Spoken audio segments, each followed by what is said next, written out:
여러분 안녕하세요. 행정의 달인 박교수 TV의 박지현입니다. 교수님, 오늘 어떤 내용 소개해 주실 건가요? 이 고엽제 후유증을 이제 겪게 되는 또는 고엽제 후유의증을 겪게 되는 그런 관련된 이해관계인의 숫자가 한 23만여 명이 있다고 하는데 정확한 수치는 아닐 거예요. 더 될 수도 있을 것입니다. 아무튼 그런 정도 추산을 하는데 최근에 전화를 이렇게 받아보면 이런 제도가 있는지도 몰랐다. 이런 분도 계십니다. 이게 벌써 50년이 넘어가는 그런 시간이 경과했음에도 불구하고 아직도 이런 제도가 있다는 것을 모르고 계시다는 것은 참 안타까운 일이죠. 그래서 고엽제 관련된 영상으로 준비를 하는데 예전에 했던 내용들은 중복되니까 생각하고 꼭 알고 계셔야 될 그런 기본적인 사항들을 정리해서 소개를 하도록 하겠습니다. 본 영상을 보기 전에 구독, 좋아요 꼭 눌러주시기 바랍니다. 고엽제란 무엇인가요? 고엽제는 제초제이죠. 제초제. 그런데 이제 월남전 그 기간에 또 남북 대치 상황에서 비무장지대의 그 남방 한계선 쪽에서 이제 이 베트남 같은 경우는 월남전 때는 이게 이제 그 정글이 많으니까 미군이 이제 헬기로 이렇게 수색해도 나무 칼을 가지고 안 보이잖아요. 그래서 나뭇잎을 다 제거해야만 밑에 이제 상황을 알 수 있다는 이렇게 취지에서 살포한 제초제인데 그 제초제 속에 다이옥신이라고 하는 다이니까 여러 가지겠죠. 옥신 이건 이제 독약인데 여러 가지 독약 성분이 포함되어 있는 거. 그게 한 75가지 정도 된다고 하는데 제가 이제 그쪽 전공 아니기 때문에 정확하게 그걸 다 알 수는 없지만 아무튼 75가지 정도의 이 독성 물질이 포함되어 있는 독약 성분인 제초제인데 이게 이제 그 예전분들 청산가리 아시잖아요. 그 청산가리에 몇천 배 이상의 이 독성이 있다고 합니다. 근데 그 다이옥시라고 하는 것이 1g은 아주 소량이잖아요. 그 1g만 가지고서도 몸무게 50kg 되는 일반 여성 정도 되겠죠. 그런 사람들의 2만 명을 살상할 수 있는 그런 아주 매우 이렇게 강력한 이 독성물이 있는 그 제초제입니다. 그러면 고엽제 후유증 환자와 고엽제 후유의증 환자는 무엇인가요?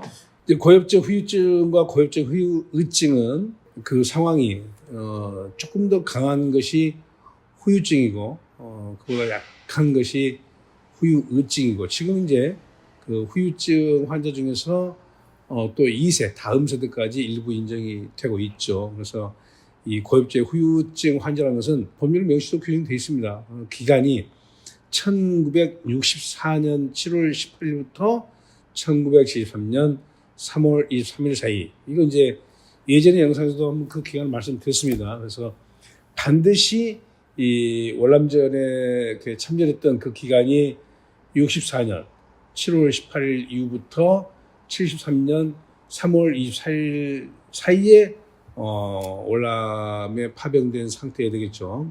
그 기간 동안 참전해가지고 고엽제 살포 지역에서 군인 또는 군무로 복무를 했거나 또는 정부의 승인을 얻어가지고 이제 종군 기자라고 그러잖아요. 이제 조끼에 프레스 이렇게 써있는 조끼를 입고 다니는 종군 기자 들로서 고엽제 후유증은 24개 유형으로 쭉 규정이 되어 있습니다. 그래서 그 24개 유형에 해당하는 질병을 얻고 고통을 받고 있는 자, 이게 이제 고엽제 후유증 환자이고, 고엽제 후유증의 환자는 이것만 있는 게 아니고 우리 한반도에서도 남북관계의 대치 상황에서 1967년, 그러니까 월남전보다 약간 늦죠? 1967년 10월 9일부터 1972년 1월 31일 사이에 남북 한계선, 휴전선 부근 아니겠습니까? 남북 한계선 인접 지역에서 역시 이제 그곳에 근무했던 군인 또는 군무로 복무했거나 또는 고엽제 살포 업무에 참여했던, 그러니까 이 고엽제 살포라는 것은 민간인에게 위탁도 할 수 있는 거 아니겠습니까? 그래서 고엽제 살포 업무에 참가했던 그런 사람들이 똑같죠. 24개 유형의 질병이 나타난 경우 이게 이제 고엽제 후유증 환자로 볼 수 있겠고 고엽제 후유증은 예전에 말씀드렸는데 예전에 이제 고엽제 후유증이었던 질병의 몇 가지가 후유증으로 변경이 되게 되죠. 그래서 이제 등급이 약간 이제 높아지는 그런 결과가 나오게 되겠습니다. 그래서 고엽제 후유증이라는 것은 앞서 말씀드린 동일한 기간 동안에 월남에서는 뭐 64년 7월 18일부터 73년 3월 23일 그리고 이제 남방 한계선은 67년 10월 9일부터 72년 1월 31일 사이 똑같은 기간입니다. 그 기간 동안에 월남전에 참전했거나 또는 남방 항선 인접 지역에서 복무하고 전역을 했는데 그 해당되는 질병은 21개 유형에서 일부가 빠져나갔죠. 그래서 지금 이제 17개 남았습니다. 17개 유형의 질병이 나타난 그래서 고통을 당하고 있는 이런 사람이 바로 이제 고엽제 후유증 환자라고 분류가 되는데 이제 그 종종 전화를 받아보면 이제 이 당신이 갖고 있는 질병의 종류를 몇 가지 말씀을 합니다. 그러니까 이런 질병이 있는데 해당됩니까? 그건 이미 다 지난 영상에 친절하게 저희들이 자막으로 다 올려드렸잖아요. 그러니까 그 좀 번거롭더라도 그 자막을 쭉 보시면서 있으면 되는 것이고 없으면 안 되는 것입니다. 열거된 사항에 한정하는 이것은 이제 열기주의 이렇게 얘기합니다. 그래서 그 해당되는 거를 이전 영상을 보시면서 꼭 확신하시고 굳이 저한테 전화까지 하실 필요는 없습니다. 그것이 해당된다고 했을 때 신청을 해가지고 인정이 되는가 안 되는가 그건 이제 의학적인 문제이기 때문에 그건 의사에게 물어보셔야지 저에게 그것을 확인을 받으시려고 하시면 곤란합니다. 제가 의사가 아니니까 그 점 좀 여러분들이 양해해 주시고 아무튼 고엽제 후유증은 24개 질병의 유형 그리고 고엽제 후유증은 17개 유형이 있는데 그건 이전 영상에서 전부 다 상세하게 자막으로 다 올려드렸으니까 거기서 확인을 하시면 되겠습니다. 고엽제라는 것이 이 일정 기간 동안에 월남전에 참전했거나 또는 일정 기간 동안에 남방 한계선에 이제 근무했던 이런 경우로 해가지고 제초제만 얘기했는데 이 다이옥신이라는 것이 물론 제초제에 많이 포함이 되어 있다고 하지만 우리가 거주하는 그 지역에서 배출되는 쓰레기 일반 쓰레기를 태울 때 거기서도 다이옥신이 많이 배출된다고 합니다. 그래서 이제 요즘에 그 쾌적한 환경에서 이렇게 살려고 할 때는 그런 지역을 좀 피하려고 하는 경우는 당연할 것이죠.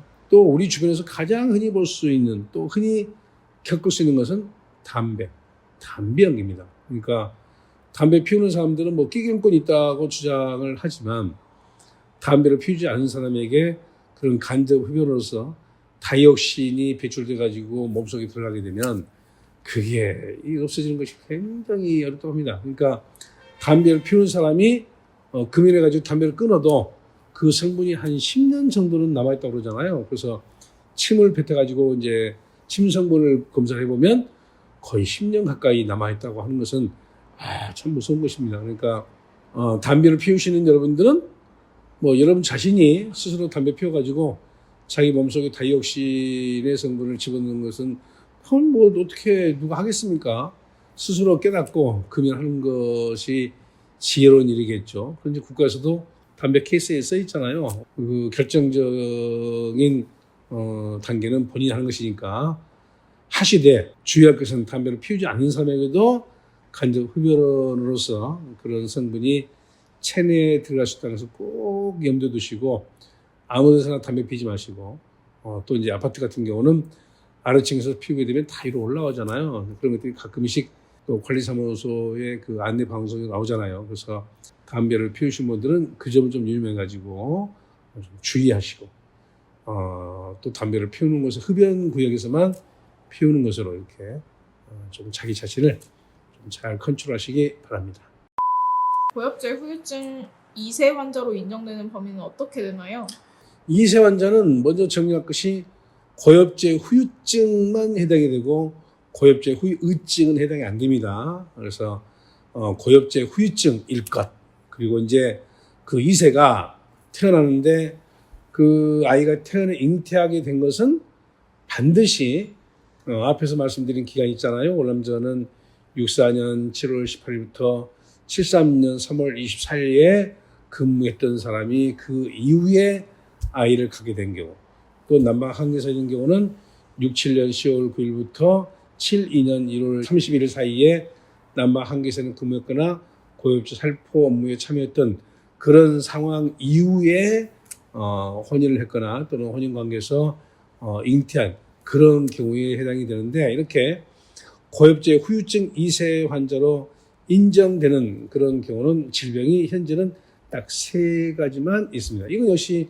예전에 자막으로 다 올려드렸죠. 그래서 고엽제 후유증은 안 된다는 것을 다시 한번 말씀드립니다. 그래서 그 이후에 잉태에서 출생한 자녀에게 방금 말씀드린 3가지 질병에 해당이 된다 한다면 고엽제 후유증 2세 환자로 인정이 될 수가 있고, 일정한 요건이 충족이 되게 되면 역시 보험급여금의 지급 대상이 될 수가 있겠습니다. 고엽제법 적용 대상자 범위는 어떻게 되나요? 이제 줄여서 말씀드립니다. 원래 이제 명칭은 좀 길죠. 고엽제 후유증 등 환자 지원 및 단체 설립에 관한 법률인데 줄여서 이제 고엽제법 이렇게 말합니다. 고엽제법의 적용 대상자의 범위는 당연히 고엽제 후유증 환자, 그리고 고엽제 후유증 환자, 그리고 방금 말씀드린 고엽제 후유증 2세 환자로서 관련 법률에 따라서 환자로 결정되고 등록된 자에게만 고엽제법이 적용이 된다. 오늘 영상은 여기까지 하고요. 이미 안내 드린 바와 같이 고엽제법에 규정된 내용이 워낙 많아가지고 이걸 이제 이번 시간하고 다음 시간 2번으로 그냥 마무리할 것인지, 아니면 조금 더 자세하게 해가지고 영상을 더 준비해서 올릴 것인지 제가 좀 고민하고 있습니다. 그래서 다음 영상은 고엽제법 관련된 내용 중에 주요한 내용들을 일단 정리해서 소개할 거예요. 그리고 또 여러분들의 이제 상담 전화, 문의 전화를 좀 들어보고 보다 많은 내용을 좀 정리해서 소개를 해드려야겠다라고 판단되면 또 준비해서 나중에 한두 번 정도 더 소개를 하도록 하겠습니다. 자, 끝까지 시청해 주신 여러분 고맙습니다.